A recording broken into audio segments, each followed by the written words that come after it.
தெய்வம் நீ என்று உணர் யூடியூப் சேனல் உங்களை அன்புடன் வரவேற்கிறது.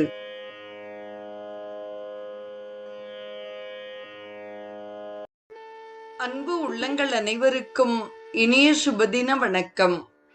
அஞ்சும் அடக்கு அடக்கு என்பார் அறிவிலார், அஞ்சும் அடக்கும் அமரரும் அங்கு இல்லை. அஞ்சும் அடக்கில் அச்சேதனமாம் என்றிட்டு, அஞ்சும் அடங்கா அறிவு அறிந்தேன். ஐம்பொறிகளை அடக்கி வாழ் என்பர் அறிவிலார், ஐந்து புலனையும் அடக்கி வாழ்பவர் அமரர் உலகிலும் இல்லை. ஐந்தும் அடக்குவது அறிவற்ற செயல் என்று கருதி, ஐந்தும் அடக்காமல் அவைகளை முறைப்படுத்திக் கொள்ளும் மெய்யறிவினை உணர்ந்து கொண்டேன். ஆதிசங்கரர் அருளிச் செய்த சிவானந்த லகரியின் 7வது பாடலை இன்று நாம் சிந்திக்க இருக்கிறோம். மனஸ்தே பாதாப்ஜே நிவசது வச்சக ஸ்தோத்ர ஃபணிதௌ, கரௌ சாவ்யார்ச்சாயாம் ஸ்ருதிரபி கதா கர்ணன விதௌ, தவ தியானே புத்திஹி நயனயுகலம் மூர்த்தி விபவே, பரக் கிரந்தான் கைர்வா பரமசிவ ஜானே பரமதக. பரமசிவ, ஹே பரமசிவனே, மனஸ்தே பாதாப்ஜே, என்னுடைய மனம் உன்னுடைய பாத தாமரைகளிலேயே வசிக்கட்டும். வச்சக ஸ்தோத்ர ஃபணிதக, என்னுடைய வாக்கு உன்னுடைய புகழை பேசுவதிலும். கரௌச்ச அவ்யார்ச்சாயாம், இரு கைகளும் உனது அர்ச்சனைகளிலும். ஸ்ருதிகி அப்பி கதாகர்ண விதௌ, என்னுடைய காதுகள் உமது கதையை கேட்பதிலும்.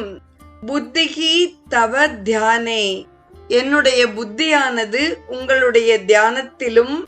நயனயுகலம் மூர்த்தி விபவே, இரு கண்களும் உமது திருமேனி அழகிலும். நிவசத்து, நிலை பெறட்டும். அத்தக பரம், அதற்கு பின். பர கிரந்தான் கைர்வா ஜானே, வேறு புஸ்தகங்களை நான் ஏன் படிக்க வேண்டும் என்று பகவத் பாதர் பாடலை நிறைவு செய்கிறார். திருவாசகத்தில் திருவம்பாவையில், எங்கை உனக்கல்லாதெப்பணி செய்யும் செய்யற்க கங்குல் பகலெங்கன் மற்றொன்றும் காணற்க, இங்கு இப்பரிசு எமக்கு எங்கோன் நல்குதியேல், எங்கெழிலன் ஞாயிறு எமக்கேலோர் எம்பாவாய் என்று மாணிக்கவாசகர் பாடுகிறார். சூரியன் கிழக்கில் உதித்தால் என்ன, மேற்கில் உதித்தால் என்ன, என் கைகள் உன்னுடைய காரியத்தையே செய்யட்டும். என்னுடைய கண்கள் வேறு எதையுமே பார்க்க வேண்டாம்.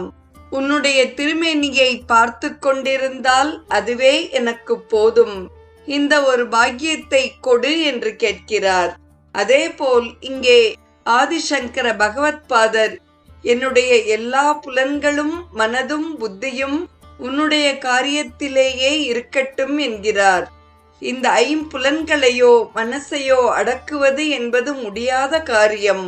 புத்தி இருக்கிறது. புத்தியை கொண்டு பல விஷயங்களை அறிந்து கொள்கிறோம். மனதுக்குள் பலவிதமான பூர்வ வாசனைகள் உள்ளதால் இந்த புலன்களை செலுத்தி உலக இன்பத்தை அனுபவிக்க வேண்டும் என்ற எண்ணம் நமக்குள் பழக்கமாக உள்ளது. அப்பழக்கத்திலிருந்து அதை மாற்றுவது என்பது மிகவும் கடினமான காரியமாக உள்ளது. அதனால் மகான்கள் என்ன கூறுகிறார்கள் என்றால், அதற்கான முயற்சியை சிறிதும் பண்ணாதே, மனதை அடக்க முடியாது. வேடிக்கையாக ஒரு கதை கூட உண்டு. ஒரு குரங்கு நான் தியானம் பண்ண போகிறேன் என்று ஒரு தியான வகுப்பிற்கு சென்றுவிட்டு வந்து தியானம் பண்ண உட்கார்ந்ததாம். தியானம் பண்ணினால் நல்ல பசி எடுக்கும் என்று சொல்வார்களே என்று நினைத்து கொஞ்சம் வாழைப்பழத்தை பக்கத்திலே வைத்துக் கொண்டதாம். நான் தியானம் செய்து முடித்தவுடன் மிகவும் களைப்பாக இருந்தால் என்ன செய்வது என்று வாழைப்பழத்தை கையிலே வைத்துக் கொண்டதாம். அப்புறம் எனக்கு மயக்கம் வந்தால் நான் என்ன செய்வேன் என்று அந்த பழத்தை வாயின் அருகே வைத்துக் கொண்டதாம். சிறிது நேரத்தில் வாழைப்பழத்தை எல்லாம் சாப்பிட்டு முடித்தது. நமக்கு எதற்கு இந்த தேவையற்ற தியானமெல்லாம் என்று எல்லா பழங்களையும் சாப்பிட்டு முடித்தது என்பதாக ஒரு கதை. அப்படித்தான் நம்முடைய கதியும் உள்ளது. ஒரு கைபேசியை கையில் வைத்துக்கொண்டு தியானம் செய்யும் பொழுது அந்த கைபேசியை கையில் எடுத்துவிட்டால் அனைத்தும் முடிந்துவிட்டது. அதனால் ஒரு ஸ்தோத்திரம் படிக்க வேண்டும், ஒரு 10 ஆவர்த்தி சகஸ்ரநாமம் பண்ண வேண்டும் என்றால் எந்தவிதமான இடையூறுகளும் இன்றி அந்த காரியம் முடிந்தால்தான் நான் அடுத்த காரியம் செய்வேன் என்று ஒரு நியமத்தை வைத்துக் கொள்ள வேண்டும். அவ்வாறு செய்யும் பொழுது மனதினாலும் புத்தியினாலும் இறைவனுடைய காரியத்தை செய்யும் ஒரு கட்டுப்பாடு வரும், அது நடக்கும். அதில் இருந்துதான் இறை அனுபவம் என்ற ரசனை ஏற்படுகிறது. இக்கருத்தையே மூக்க பஞ்சகசதியில் ஸ்துதி சதகத்தில் 21வது ஸ்லோகத்தின் பொருள் இவ்வாறாக உள்ளது. தாயே காமாட்சி, உன்னுடைய கட்டாட்சம் ஒருவனுக்கு கிடைத்ததென்றால் அவனுக்கு இந்த உலகத்தில் அவன் மனதில் ஆசைப்படுகின்ற எல்லா விதமான யோக்கியமான போகங்களும் கிடைக்கும். முதலில் நல்ல வாக்கு உண்டாகும், பின் தேனை பழிக்கக்கூடிய அளவிற்கு இனிமையான வாக்கு வரும். மன்மதனை பழிக்கக்கூடிய அளவு அழகான தேகம் ஏற்படும் என்று கூறுகிறார். இறை அனுபவத்தில் பலன் கண்ட மகான்கள் இதன் மூலமாக கடவுள் பணத்தை கொடுத்தாலும் புகழை கொடுத்தாலும் சந்தோஷம் என்று நினைக்காமல் இந்த பக்தியினால் இறை வழிபாட்டில் ஒரு நல்ல ரசனையும் ருசியும் ஏற்படுகிறது. இது ஒரு மனப்பழக்கம், அதுவே பக்திக்கு வித்தாக அமைகிறது.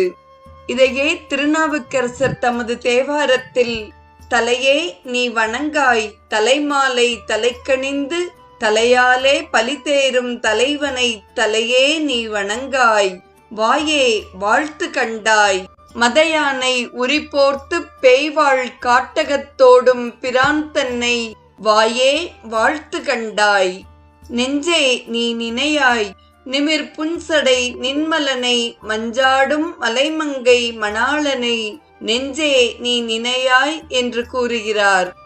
நமது ஐம்பொறிகளை புற விஷயங்களில் செல்லாமல் அடக்குவதற்கு செய்யும் முயற்சி பயன்படாது. அவற்றை இறைவனிடம் செலுத்தினால் வெளிப்போக்குக்கு இல்லாமல் போய்விடும். ஆகவே இன்றைய பாடல் செயலெல்லாம் சிவனுக்கே என்று அமைந்துவிட்டது. இவ்வளவு கருத்தாழம் மிக்க இப்பாடலை திருமதி பிரேமா நாராயண சுவாமி அவர்கள் பாட நாம் கேட்டு மகிழ்வோம். मनस्ते पादाब्जे मनस्ते पादाब्जे निवसतु वचः सोस्त्रपणितौ निवसतु वचः सोस्त्रपणितौ करौ च अभ्यर्चायां करौ च अभ्यर्चायां सुधिरपि कथा कर्णविधौ सुधिरपि कथा कर्णविधौ तव ध्यानबोधि नयनयुगलं मूर्तिविभवे तव ध्यानबोधि नयनयुगलं मूर्तिविभवे परग्रन्थान् कैर्वा परग्रन्थान् कैर्वा परमशिवजानि परमतः परमशिवजानि परमतः परमशिवजानि परमतः. சிவானந்த லகரியை தொடர்ந்து 63 நாயன்மார்கள் பற்றிய குறிப்பில் இன்று நாம் தரிசிக்க இருப்பவர் கணம்புல்ல நாயனார். கணம்புல்லர் இருக்குவேளூர் என்ற தலத்தில் அவதரித்தவர். தினமும் சிவன் கோவிலுக்கு சென்று திருவிளக்கு ஏற்றுவதையே திருத்தொண்டாக கொண்டார். அவருடைய செல்வமெல்லாம் அதிலேயே கரைந்தது. சிதம்பரம் சென்று தமது பொருட்களை விற்று திருப்புலீச்சரம் சிவாலயத்தில் திருவிளக்கு ஏற்றும் தொண்டு புரிந்து வந்தார். விற்பனைக்கு பொருள் ஒன்றுமே இல்லை என்ற நிலையில் கணம்புல்லை அறிந்தெடுத்து அதை விற்று கிடைக்கும் பணத்தில் நெய்விளக்கு ஏற்றினார். கணம்புல் விற்று திருவிளக்கு ஏற்றி வந்ததால் அவருக்கு கணம்புல்லர் என்ற பெயர் ஏற்பட்டது. கணம்புல் விற்காத போது அவர் அதை கொண்டே தீமூட்டி விளக்கேற்ற முயன்றார். அந்த முயற்சியும் பலிக்கவில்லை. மிகவும் மனம் நொந்த கணம்புல்ல நாயனார் தமது முடிக்கு தீ வைத்து அதையே விளக்காக ஏற்றி சிவபெருமானின் திருவருள் பெற்றார். சிவானந்த லகரியின் 7வது பாடலை இயலாகவும் இசையாகவும் அனுபவித்து கணம்புல்ல நாயனார் குறிப்பையும் செவிமடுத்த அத்துணை நல்ல உள்ளங்களுக்கும் நெஞ்சார்ந்த நன்றி. மீண்டும் நாளைய நிகழ்வில் இணைவோம்.